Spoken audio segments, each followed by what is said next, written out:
This ViewFinder episode is supported by UC Davis Health, where doctors, nurses, and researchers share a passion for advancing health. Learn more about their latest medical innovations at health.ucdavis.edu.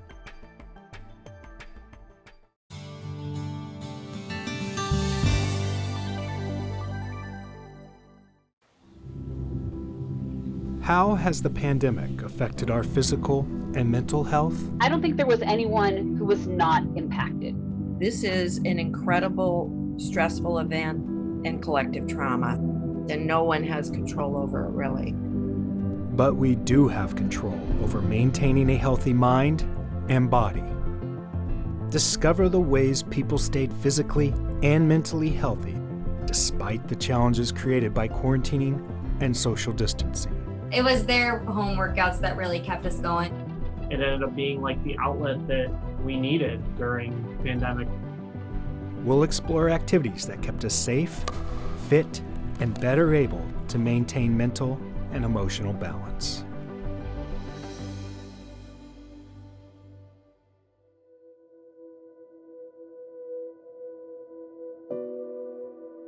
It's a social experiment no one wanted. Every single one of us has been affected by COVID-19. The number of people with moderate or severe symptoms of depression and anxiety increased throughout 2020 and was consistently higher than rates before the pandemic. It has been so monumental in its impact. We saw the increase in need almost immediately. I was seeing many patients who had no previous history of any problems with depression or anxiety. They'd never been on medicine. They'd never seen a psychiatrist or a psychologist before. But just the level of stress, the intensity of it, and the combination of the social isolation and the fear really brought a lot of people in for care. Everyone is experiencing it. And so having this kind of broad experience, it's really gone a long way to destigmatize depression and anxiety. The pandemic also forced many of us to discover new ways to cope with the stress. Necessity is the mother of creation, and some people really were creative about it. Hobbies became a very popular way to deal with quarantine life. I have seen a renaissance in that during the pandemic. People are learning how to cook. People are learning how to knit and crochet. Often people underestimate how important hobbies and leisure activities are. They distract us, they give us a sense of accomplishment, they make us happy. And I really want to encourage people to continue them. We actually understand now that these kind of activities contribute to overall general health as we get older. It keeps our brain healthier.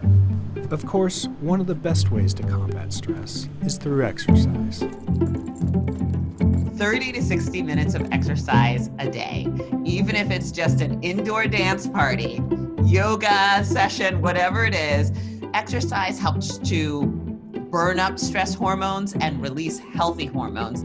More parts of your brain light up as being receptive and being useful if you took a PET scan and scanned your brain activity.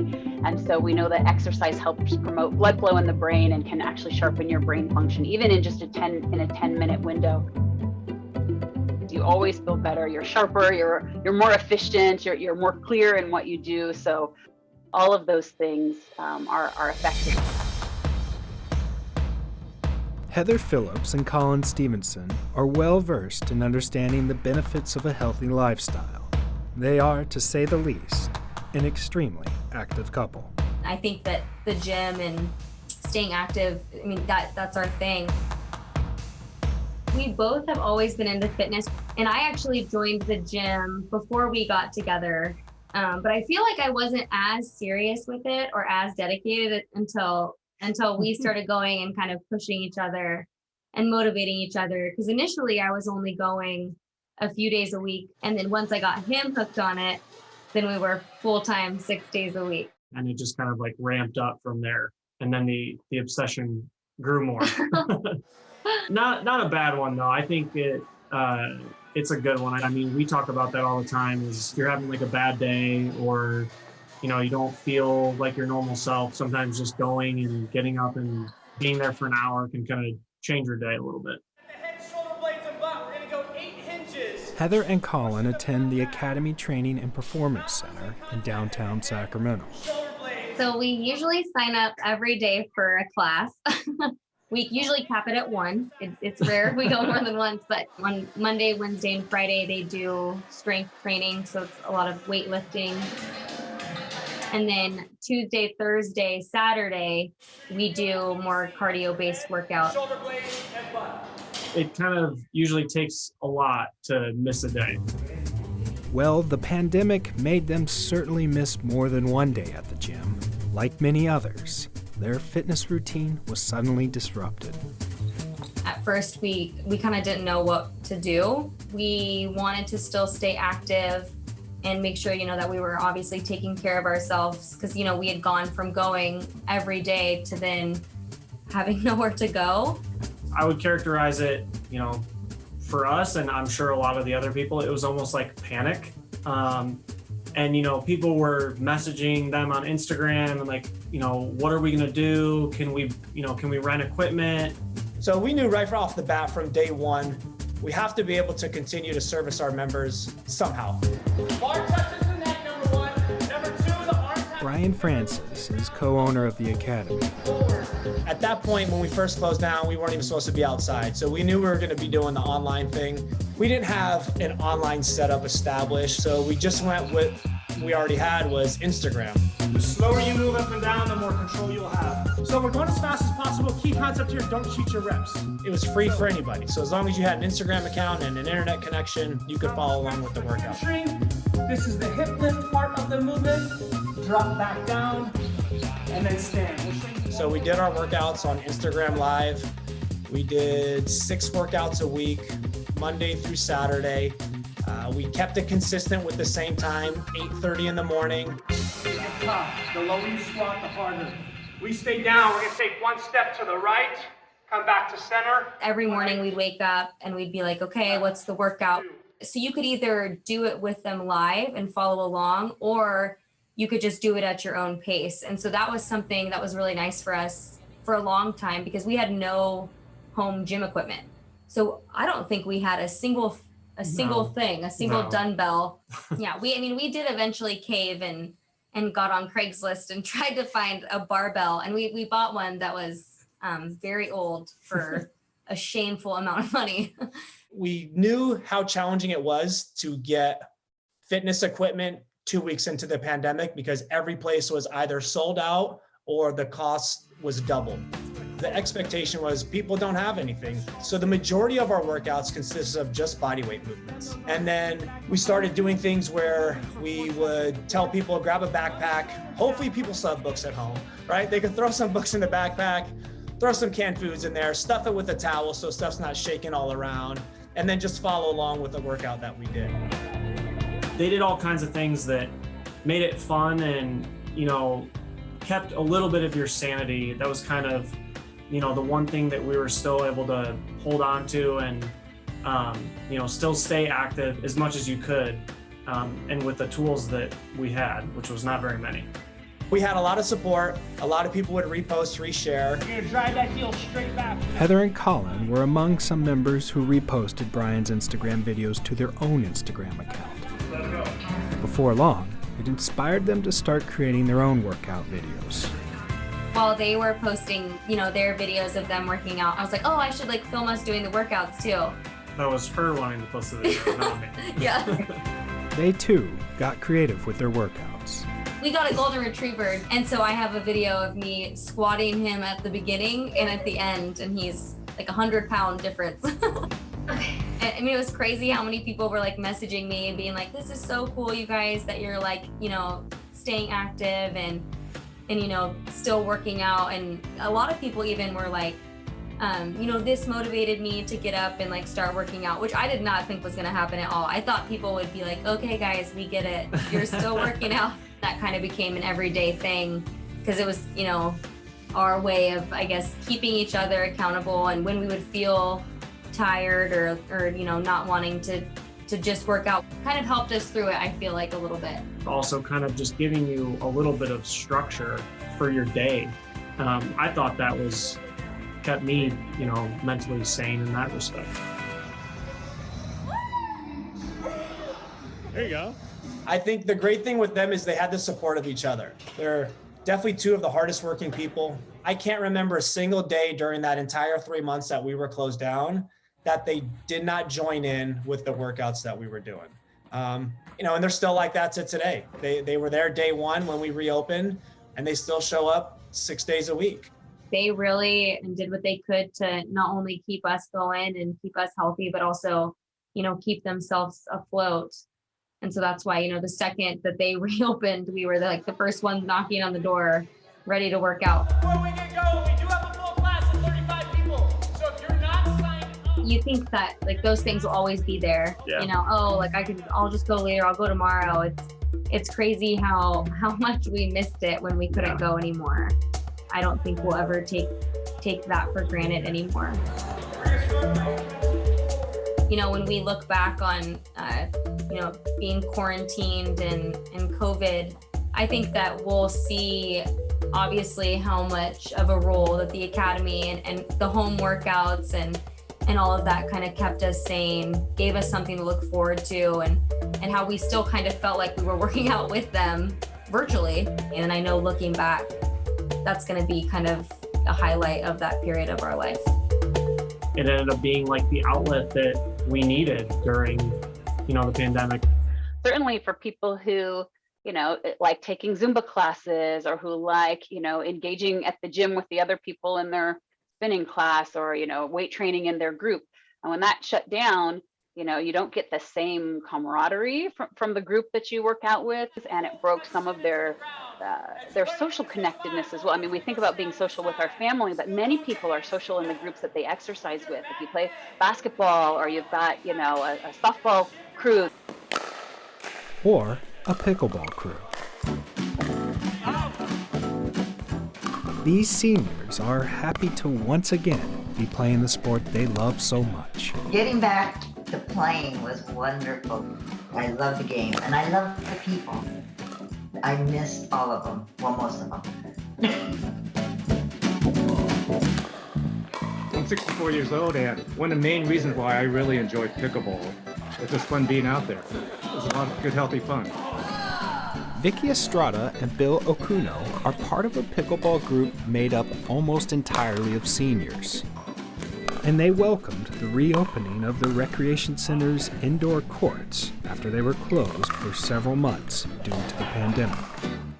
We try to get out to play pickleball at least twice a week.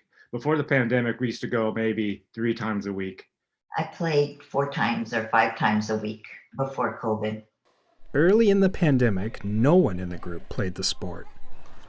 However, eventually people were allowed to play outside. When they did open up the tennis courts, we were able to get the pickleball group together and play outdoors in a safe manner. This group certainly wasn't the only one to play pickleball outdoors during the pandemic. It's being called the fastest growing sport in America. It's called pickleball. Yes, pickleball. Pickleball. Pickleball. Pickleball. Pickleball has become a great alternative. With many gyms and other recreation centers closed, this outdoor activity became a popular alternative. In fact, pickleball participation grew by more than 21% in 2020 as Americans looked for new ways to stay active. Pickleball rocks. Unlike a lot of team sports, pickleball is not a contact sport. Players stay a safe distance apart from one another during a game. One reason why it took off during the pandemic. You're not right up next to anyone, so it's pretty safe. But close enough to where you can trash talk people and make fun of people. And that's part of the fellowship and camaraderie that made it fun. So what exactly is pickleball? It's a cross between badminton, ping pong, and tennis. Players use special paddles and a wiffle ball. The nets and court sizes are smaller than their tennis counterparts. 661. And the game can be played by singles or in pairs. either indoors or outside. Both Bill and Vicki say they realize the value of staying active and healthy in their golden years. I always believe that movement is medicine. You got to keep moving. You got to be doing things. Pickleball has helped me a lot because when I'm finished playing, I'm invigorated, I'm sweaty, I feel good for exercising, and being a senior citizen, if you don't use it, you're gonna lose it. For Vicki, that perspective was strengthened after she stopped playing for several months. Right after COVID, I isolated myself. I didn't go out of the house other than to go grocery shopping because I was afraid of catching COVID because, as you know, as you get older, you're more susceptible to everything. And it was not a good thing. It wasn't a good thing for my health or my psyche. It wasn't good. And once I got back into it, it was very, very difficult for me. Actually, breathing was hard for me during the first game. And my stamina was gone. So you need to really keep on exercising and just staying healthy.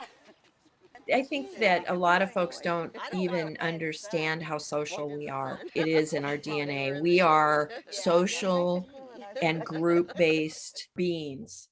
And we find from all the literature that it does have a significant impact on not only mental health, but physical health.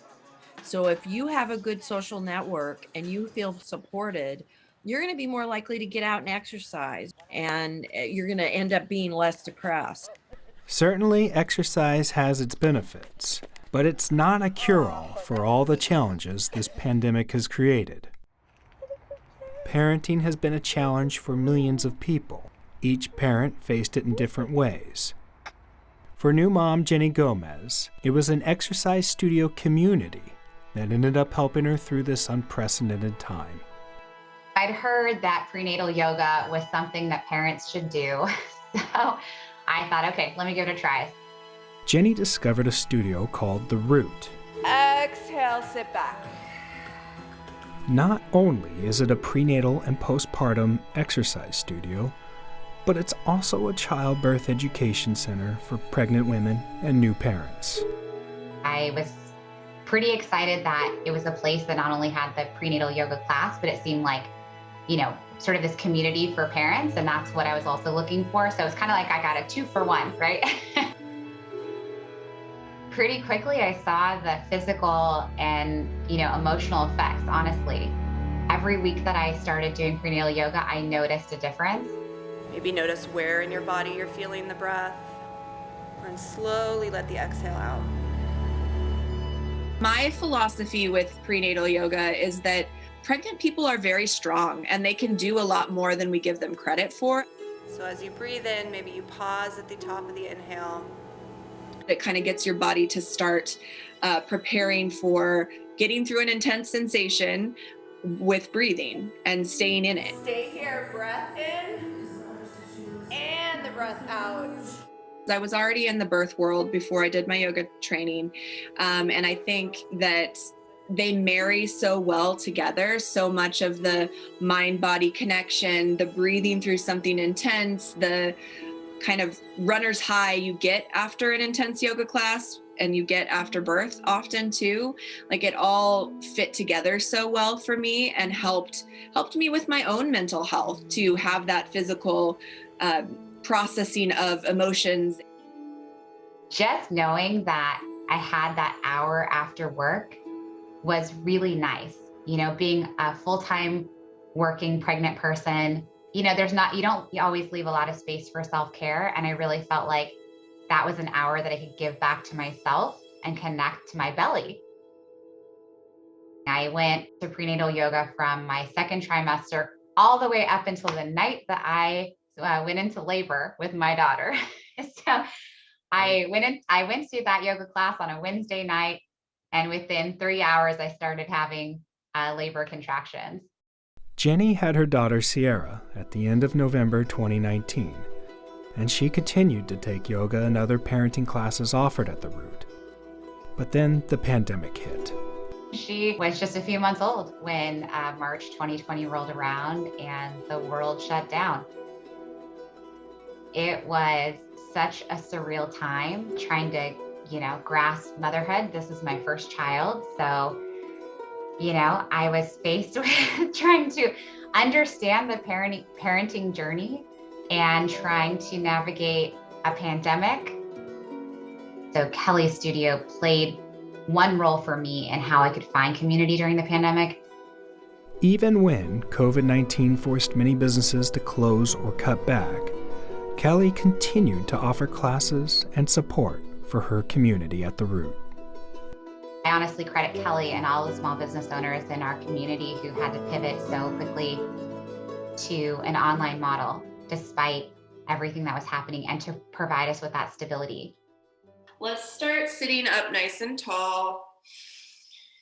You can have your legs crossed, or if there's something else that feels more comfortable, you can do that. People were needing that education and support even more than maybe they did before. So having that additional support was really vital. How are you? Kelly created these community calls during the pandemic to bring folks together that are part of the Root. Sierra's been that way since what? When did she start walking? She was an early walker. I think she started walking at 10 months. There's no structure to these community calls. It's just like, everyone has a place to talk. When are you due? I'm due at the end of September. Oh, yeah. That's so exciting. When did you have your baby, Fiona? In April 2020. You just need to talk about what's happening in your life as a parent. This is your chance and your forum to do that. And what's really neat is that even though they were started in the middle of the pandemic, she's still doing them. Hi, Sierra.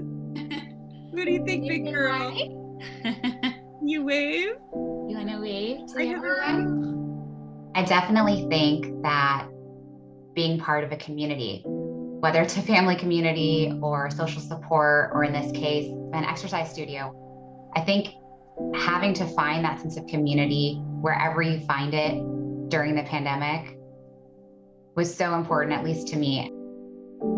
I told you, physically, mentally, emotionally, like psychologically, I can go on and on, all of these triggers from the pandemic, right? Like, we're just thrown at you constantly, and nothing's certain, nothing's secure.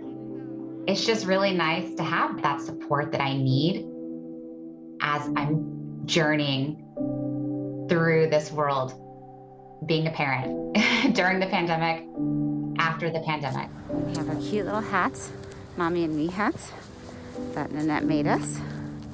For those of you that don't know me, I'm Kelly. I own the studio here, so I'm really excited to be helping you plan for your birth today.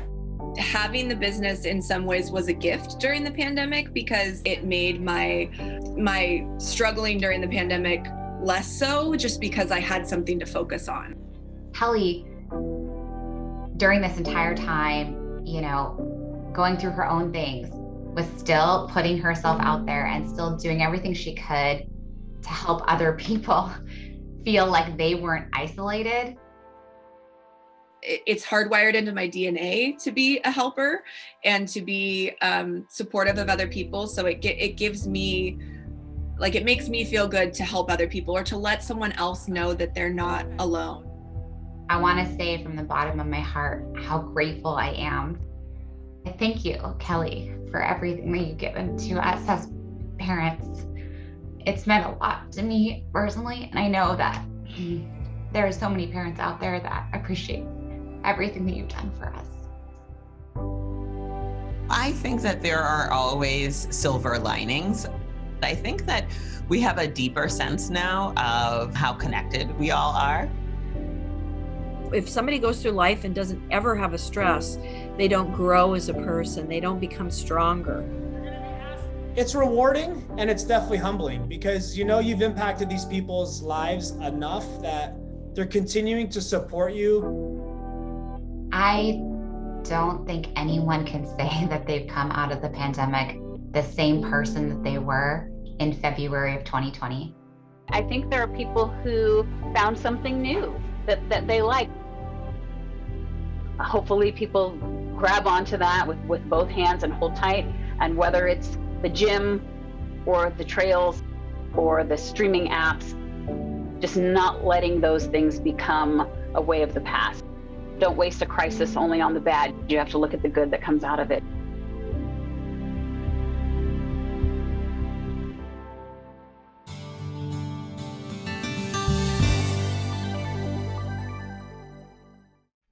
This ViewFinder episode is supported by UC Davis Health, where doctors, nurses, and researchers share a passion for advancing health. Learn more about their latest medical innovations at health.ucdavis.edu.